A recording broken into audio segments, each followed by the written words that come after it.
Hello friends, welcome to my Shali's recipes. இப்போ நம்ம ஷாலிஸ் ரெசிபீஸில் பார்க்க போகிற ஒரு சூப்பர் டூப்பரான ஒரு ரெசிபி பார்த்தீங்கன்னா, மீன் பொரிச்சது தான் ஃப்ரெண்ட்ஸ் பார்க்க போகிறோம். இது பார்த்தீங்கன்னா, நம்ம இந்த தொக்கை வந்து சாப்பாட்டில் போட்டு சாப்பிட அவ்வளோ ஒரு அருமையாக இருக்கும்.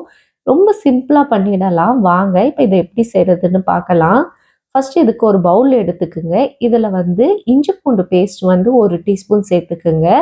அது கூடவே ஒரு 2 டீஸ்பூன் அளவுக்கு தனி மிளகாய் தூள் சேர்த்துக்குங்க. உங்களுக்கு காரத்துக்கு தகுந்த மாதிரி முன்ன பின்ன ஆட் பண்ணிக்கோங்க. இப்போ அது கூடவே தனியா தூள் வந்து 2 டேபிள் ஸ்பூன் சேர்த்துக்கலாம். ஒரு 1/2 டீஸ்பூன் அளவுக்கு மஞ்சள் தூள் சேர்த்துக்குங்க. காஷ்மீரி மிளகாய் தூள் கலருக்காக தான் 1 டேபிள் ஸ்பூன். உங்ககிட்ட காஷ்மீரி மிளகாய் தூள் இல்லைன்னா தனி மிளகாய் தூளை எக்ஸ்ட்ரா கொஞ்சம் சேர்த்துக்குங்க. இப்போ இது கூடவே கொஞ்சமாக உப்பு சேர்த்துக்கலாம். லெமன் வந்து எலுமிச்சைப்பழம் 1 டீஸ்பூன் அளவுக்கு பிழிஞ்சு விட்டுக்குங்க. இப்போ இது எல்லாத்தையும் சேர்த்துட்டு நல்லா மிக்ஸ் பண்ணி விட்டுடலாம். இது கூடவே கொஞ்சமாக எண்ணெய் ஆட் பண்ணிக்கோங்க. ஒரு 2 டீஸ்பூன் அளவுக்கு எண்ணெயும் சேர்த்து இதை நல்லா மிக்ஸ் பண்ணி விட்டுருங்க.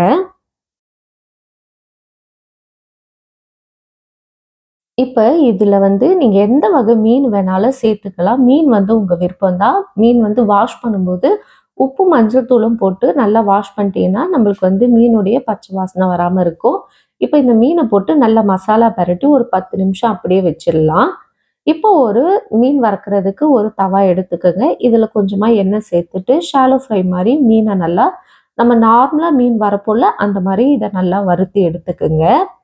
இப்போ அதே தவாலியே நீங்கள் என்ன பண்ணிக்கோங்க, ஒரு 3 டேபிள் ஸ்பூன் அளவுக்கு மட்டும் எண்ணெய் சேர்த்துக்குங்க. இப்போ இதில் ஒரு 1/4 டீஸ்பூன் அளவுக்கு கடுகும் 1/4 டீஸ்பூன் அளவுக்கு வெந்தயம் சேர்த்துக்குங்க. கொஞ்சமாக நல்லா ஃப்ரெஷ்ஷான கருவேப்பிலையை சேர்த்துக்குங்க. இது கூடவே 1/2 டீஸ்பூன் அளவுக்கு இஞ்சி வந்து பொடியாக கட் பண்ணி சேர்த்துக்கலாம். அது கூடவே 1 டீஸ்பூன் அளவுக்கு பூண்டு வந்து பொடியாக கட் பண்ணி சேர்த்துக்கிட்டு இதை நல்லா வதக்கி விட்டுருவோம். இப்போ இது நல்லா வதங்கின பிறகு ஒரு பெரிய வெங்காயத்தையும் சேர்த்து வெங்காயத்தோடைய கலர் நல்லா மாறுற வரைக்கும் வறுத்துக்கலாம். இப்போ இது கூடவே ஒரு 10 சின்ன வெங்காயத்தை சேர்த்துக்கலாம். இப்போ இது எல்லாத்தையும் நல்லா மிக்ஸ் பண்ணி விட்டுருங்க. வெங்காயம் ஓரளவுக்கு வதங்கினா போதும். இப்போ இதில் ஒரு தக்காளியும் ஒரு 2 பச்சை மிளகாவும் சேர்த்துக்கிட்டு இதை நல்லா வதக்கி விட்டுருவோம். தக்காளி நல்லா குழைய வதங்கின பிறகு காரம் ஆட் பண்ணிக்கலாம். இதில் தனி மிளகாய் தூள் 1 டீஸ்பூனும் மிளகுத்தூள் வந்து ஒரு 1/4 டீஸ்பூன் சேர்த்துக்குங்க. அது கூடவே மஞ்சத்தூள் ஒரு 1/4 டீஸ்பூன் சேர்த்துக்கிட்டு தேவையான அளவுக்கு மட்டும் உப்பு சேர்த்துக்குங்க. ஆல்ரெடி நம்ம மீன் வறுக்கிறதுக்கும் உப்பு சேர்த்துருக்கோம். இந்த மசாலாவுக்கு மட்டும் தேவையான அளவுக்கு உப்பு சேர்த்து ஒரு 5 நிமிஷம் இதை நல்லா மீடியம் ஃப்ளேமில் வதக்கி விட்டுடலாம். இப்போ இதில் ஒரு 1/4 கப் அளவுக்கு தேங்காய் பால், நல்லா திக்கான தேங்காய் பால் சேர்த்துட்டு நல்லா இது வந்து ட்ரை ஆகிற அளவுக்கு நீங்கள் இதை வந்து மிக்ஸ் பண்ணால் போதும்.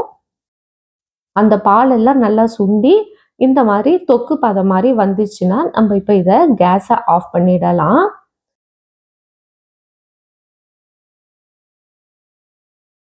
அவ்வளோதான். இப்போ இதை அப்படியே தனியாக எடுத்து வச்சிடலாம். இப்போ ஒரு வாழை இலையை வந்து நல்லா ஒரு லைட்டாக ஆயில் அப்ளை பண்ணிவிட்டு லைட்டாக நீங்கள் சூட்டில் வந்து வாட்டி எடுத்துட்டிங்கன்னா நம்ம மடிக்கும் போது இலை வந்து உடையாமல் இருக்கும்.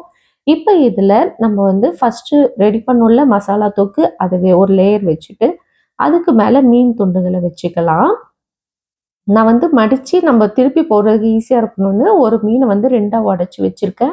நீங்கள் முழுசாக கூட வச்சுக்கலாம், ஒன்றும் பிரச்சனை இல்லை. இப்போ இதுலேயே கொஞ்சமாக தேங்காய் பாலும் கொஞ்சம் பச்சை மிளகா ஒரு 2 பச்சை மிளகாவை ஸ்லைஸாக கட் பண்ணி சேர்த்துக்குங்க. மறுபடியும் என்ன பண்ணிக்கலாம், நம்ம இன்னொரு லேயர் வந்து தொக்கு வச்சுட்டு இதே மாதிரி நம்ம வந்து இப்போ அடுத்த இதுலேயும் நம்ம பண்ண போகிறோம். இப்போ இதில் ஸ்லைஸாக கட் பண்ண ஒரு 4 பூண்டு பல்லை வந்து தோல் நீக்கிட்டு கட் பண்ணி சேர்த்துக்கலாம். அது கூடவே கொஞ்சம் கருவேப்பிலை, அதுக்கப்புறமா வெங்காயம் வந்து ரவுண்டாக கட் பண்ணி கொஞ்சம் சேர்த்துக்குங்க. தக்காளி வந்து ஸ்லைஸ் பண்ணி சேர்த்துக்கலாம். இந்த மாதிரி உங்களுக்கு விருப்பம் இருந்தால் அதுக்கேற்ற மாதிரி நீங்கள் வந்து டாப்பிங்ஸ் மேலே ஆட் பண்ணிக்கலாம். இது எல்லாமே நல்லா அந்த தவாவுடைய ஹீட்டில் வறுபட்டு வாழை இலையோட வறுபட்டு நம்ம சாப்பிடும்போது அவ்வளோ ஒரு ருசியாக இருக்கும். இப்போ இதில் உங்களுக்கு காரத்துக்கு தகுந்த மாதிரி ஒரு 1/2 டீஸ்பூன் அளவுக்கு மிளகுத்தூள் சேர்த்து இப்போ இதை நல்லா கவர் பண்ணி வாழை நார்லேயே நம்ம வந்து முடி போட்டு இதை ரெடியாக எடுத்து வச்சுக்கலாம்.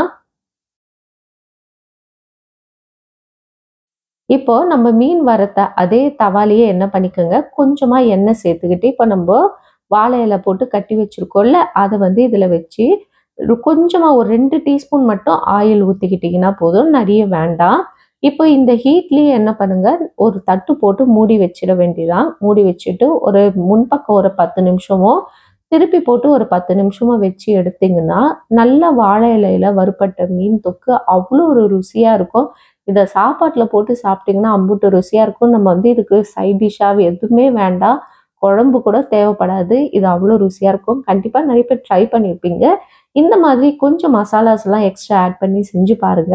இதோட ருசியும் ரொம்ப அருமையா இருக்கும். அவ்வளோதான். இது கொஞ்சம் சூடு ஆறுன பிறகு அந்த நாரெல்லாம் கட் பண்ணிட்டு நம்ம ஓப்பன் பண்ணி பார்ப்போம்.